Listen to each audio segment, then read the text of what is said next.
চোখ বাঁধা, হাত পা বাঁধা, শরীর জুড়ে পোড়ার দাগ, এভাবেই ফিরছে ফিলিস্তিনিদের মরদেহ গাজায়।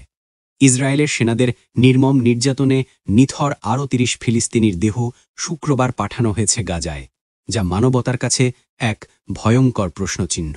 আন্তর্জাতিক রেড ক্রস কমিটির মাধ্যমে পাঠানো এসব মরদেহে স্পষ্ট নির্যাতনের চিহ্ন পাওয়া গেছে। কেউ চোখ বাঁধা অবস্থায়, কারো দেহে আগুলে পোড়ার দাগ, আবার কারো দাঁত উপড়ে ফেলা হয়েছে।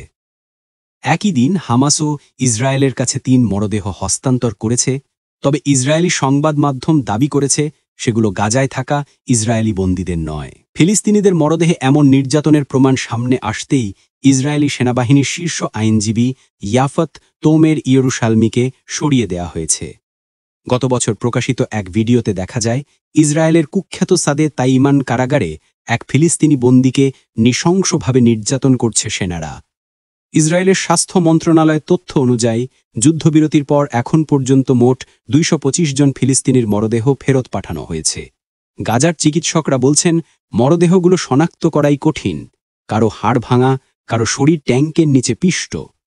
ইউরো মেডিটেরানিয়ান মানবাধিকার পর্যবেক্ষণ বলছে যুদ্ধবিরতির পরও প্রতিদিন গড়ে ১০ জনের বেশি ফিলিস্তিনিকে হত্যা করছে ইসরায়েল। ২ বছরের হামলায় নিহতের সংখ্যা এখন ৬৮,০০০ ছাড়িয়ে গেছে।